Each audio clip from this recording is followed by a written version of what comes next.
Hello, IGNU students. Welcome back to my channel Mastering Education today. कल आप लोगों का MEG 07 का एग्ज़ाम है और इस वीडियो में मैं आपके साथ शेयर कर रही हूँ टॉप 10 मोस्ट इम्पॉर्टेंट क्वेश्चंस। ये वही क्वेश्चंस हैं जो मैक्सिमम चांसेस हैं जिसके एग्ज़ाम में आने के। मैं हर क्वेश्चन पहले रीड करूँगी, फिर उसका आंसर आपको एक्सप्लेन करूँगी और क्लियरली बताऊँगी कि आंसर में क्या लिखना है। वीडियो को एंड तक ज़रूर देखना और अगर आपको इसका पीडीएफ चाहिए हो तो नीचे कमेंट कर देना पीडीएफ। लेकिन पहले इस वीडियो को देख लो ताकि तुम लोग को एक रिवीजन हो जाए कि क्या क्वेश्चंस हैं और कैसे इसका आंसर लिखना है। बिकॉज आप इस पीडीएफ में देख सकते हो आंसर बहुत लॉन्ग है। इस टाइम पे अगर आप लर्न करने बैठोगे तो वो नहीं होगा।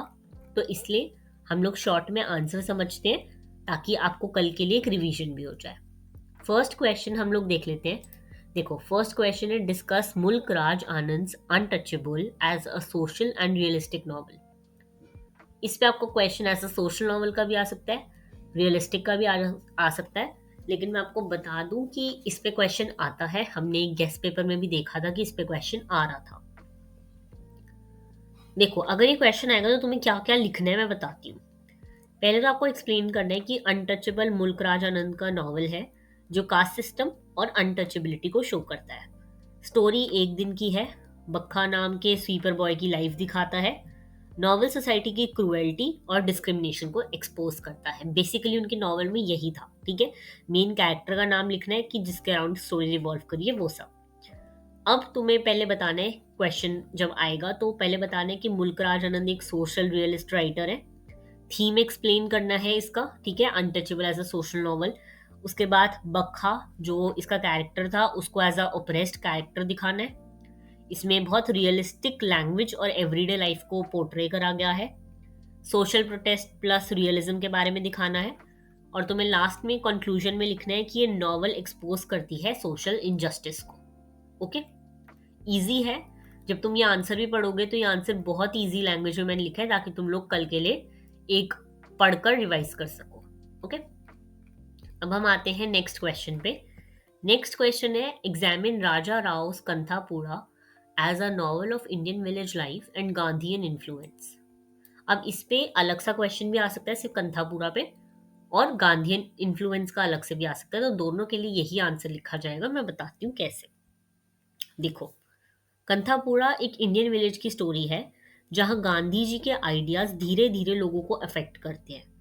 मूर्ति गांधी के थॉट्स लेकर आता है और विलेज पॉलिटिकली अवेयर हो जाता है। पहले विलेज को इतनी नॉलेज नहीं थी, फिर एक बंदा आता है वो गांधी जी के थॉट्स को लोगों तक पहुंचाता है और फिर जो है विलेज वाले लोग उस चीज को लेकर अवेयर हो जाते हैं। ओके, यहाँ पे तुम्हें इस आंसर में क्या क्या लिखना है। एक तो तुम्हें लिखना है कि village as a microcosm of India, यानी कि हर चीज जो है विलेज से स्टार्ट होती है वो चीज। ठीक है, फिर तुम्हें कास्ट सिस्टम और ट्रेडिशंस के बारे में बताना है जो विलेज में फॉलो होते हैं। फिर तुम्हें गांधी जी के जो आइडियाज हैं वो एक्सप्लेन करने हैं, दैट इज अहिंसा, सत्य, सिविल डिसोबीडियंस, ये सब।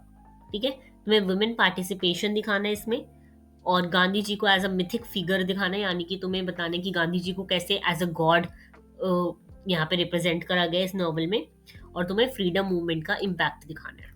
ओके, इजी क्वेश्चन है। प्लीज ये सारे क्वेश्चंस अच्छे से करके जाना, पेपर में आने के सबसे ज्यादा चांसेस हैं। नेक्स्ट क्वेश्चन देखते हैं। नेक्स्ट क्वेश्चन है question number 3। Discuss Anita Desai's clear light of day as a novel of time, memory and family relationships. बहुत इंपॉर्टेंट क्वेश्चन है, इसको करते हैं। अनीता देसाई पे क्वेश्चन आने के चांसेस बहुत ज्यादा है, तो प्लीज इसे अच्छे से करना। देखो, मैं पूरा आंसर अगर तुम्हें शॉर्ट में समझाऊं तो अनीता देसाई का नॉवल फैमिली रिलेशनशिप्स और पास्ट मेमोरी पे फोकस करता है। स्टोरी दास फैमिली के अराउंड है जहां पास्ट इमोशंस प्रेजेंट को अफेक्ट करते हैं। सिंपल। ओके, अब अगर ये वाला क्वेश्चन आता है तो आंसर में क्या क्या लिखना है। एक तो तुम्हें बताना है पहले तो इंट्रोडक्शन अनीता देसाई का, फिर तुम्हें बताना है कि एक साइकोलॉजिकल नॉवल है। इसमें non linear time structure use हो रहा है बिकॉज पास्ट को प्रेजेंट से जोड़ा जा रहा है। मेमोरी शेपिंग प्रेजेंट है, यानी कि लोगों की मेमोरी कैसे शेप होती है पास्ट की प्रेजेंट से, वो बतानी है। इसमें तुम्हें 4 कैरेक्टर्स हैं, बिमला, तारा, राजा, बाबा। इन तीनों के कैरेक्टर्स के बारे में बताना है। इसकी थीम एक्सप्लेन करनी है, that is forgiveness and acceptance. और उसके बाद इसके टाइटल का मीनिंग बताना है। टाइटल हमने यहाँ पे पढ़ा इसका क्लियर लाइट ऑफ डे, ये बहुत इमोशनल क्लैरिटी के बारे में बात करें तो वो टाइटल एक्सप्लेन करना है। ओके, इजी क्वेश्चन है। नेक्स्ट हम मूव करते हैं क्वेश्चन नंबर 4 पर, that is discuss Midnight Children as a post colonial novel. Okay, बहुत इंपॉर्टेंट है, मिडनाइट चिल्ड्रन पे बहुत बार क्वेश्चन आ रखा है और गेस्ट पेपर में भी बहुत बार क्वेश्चन था। ओके, अब यहाँ पे तुम्हें क्या करना है, सबसे पहले तुम्हें एक्सप्लेन करना है कि किसकी नॉवल है। तो तुम्हें बताना है सलमान रश्दी ने इंडिया की हिस्ट्री को इमेजिनेशन के साथ दिखाया। इसमें सलीम सिन्नाई का लाइफ इंडिया के साथ पैरेलल चलता है। ओके, ये सब बताना है। और तुम्हें प्लीज जो भी ऑथर है उसके बारे में इंट्रोडक्शन देना ही देना है सबसे पहले। ओके, आंसर में तुम्हें बताना है, एक तो पोस्ट कॉलोनियल थीम तुम्हें सारी बतानी है, that is identity crisis, displacement, resistance to colonial narratives, ये सब। उसके बाद तुम्हें सलीम के बारे में बताना है। उसके बाद तुम्हें इसमें मैजिकल रियलिज्म के बारे में बताना है। फिर कि कैसे ये जो है नॉवल, ये रीराइट कर रही है हिस्ट्री को। इसमें तुम्हें आइडेंटिटी और हाइब्रिडिटी के बारे में बताना है, बिकॉज पोस्ट कॉलोनियल का आइडेंटिटी बहुत मेजर थीम है। और तुम्हें फिर इसमें लास्ट में क्रिटिकल अप्रिसिएशन वगैरह बताना है, क्रिटिक ऑफ पावर देना है कि कैसे इमरजेंसी के टाइम पावर की वजह से क्या क्या हुआ था। ओके, इजी क्वेश्चन है। नेक्स्ट मूव करते हैं क्वेश्चन नंबर 5 पे। ये क्वेश्चन बहुत चीजें कवर कर रहा है, तो इसको एक्सप्लेन करना थोड़ा डिफिकल्ट है शॉर्ट में, पर मैं बताती हूँ। इस क्वेश्चन में पूछा है major themes and narrative techniques in Indian English short stories prescribed in MEG 07। ठीक है, यहाँ पे ना शॉर्ट स्टोरीज जो है जितनी भी MEG 07 में, ये लाइफ, फेट, जेंडर और साइकोलॉजी पे बेस्ड होती हैं। इसमें राइटर इंक्लूड है RK नारायण, रस्किन बॉन्ड, ये सारे। यहाँ पे तुम्हें सारी थीम्स एक्सप्लेन करनी है। देखो, ordinary life and social reality के बारे में बात हुई है, इसमें फेट की बात हुई है, ट्रेडिशन वर्सेस मॉडर्निटी की बात, जेंडर, ये सारी थीम्स तुम्हें एक्सप्लेन करनी है। फिर नैरेटिव टेक्निक्स जो यूज हुई है वो बतानी है कि देखो रियलिज्म का यूज हुआ है, आयरनी का हुआ है, सिंबॉलिज्म, ये सब बताना है।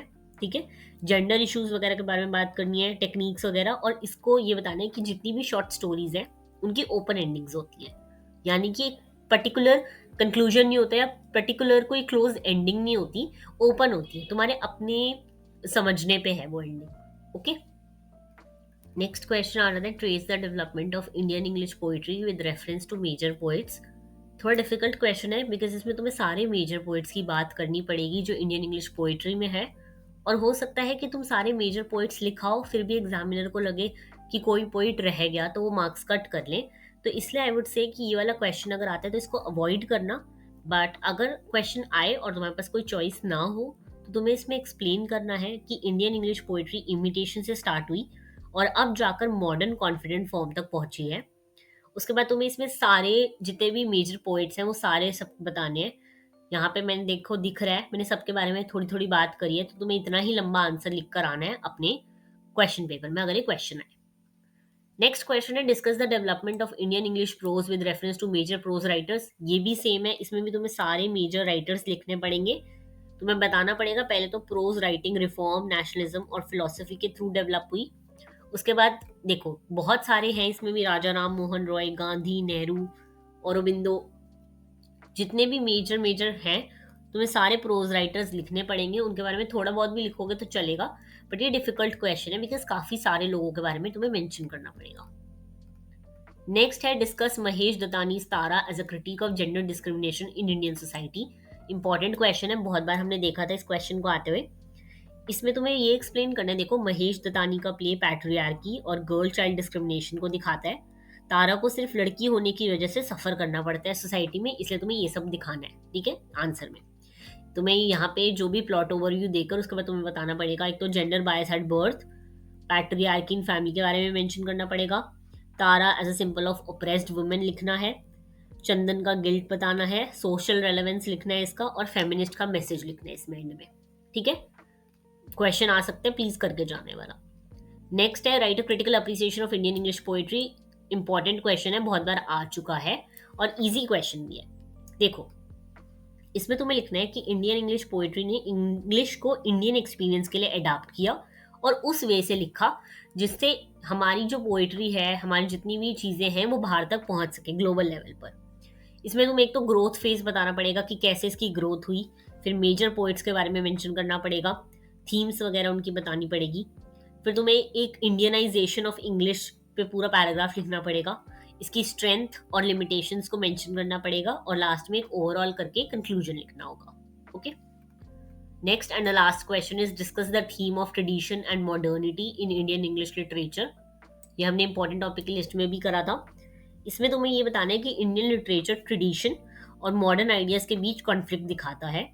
पहले तुम्हें मीनिंग बताना है ट्रेडिशन का और मॉडर्निटी का, दोनों का कंटेक्स्ट में, इंडियन कंटेक्स्ट में बेसिकली.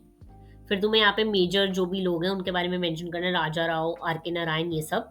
उसके बाद तुम्हें अनीता देसाई के बारे में बताना है, दत्तानी के बारे में बताना है, वुमेन एंड आइडेंटिटी के बारे में मेंशन करना है, बिकॉज एक ट्रेडिशन और मॉडर्न दोनों में आता है. ठीक है. और फिर एक बैलेंस कंक्लूजन लिखना है, किसी की भी तरफ नहीं होना. ओके.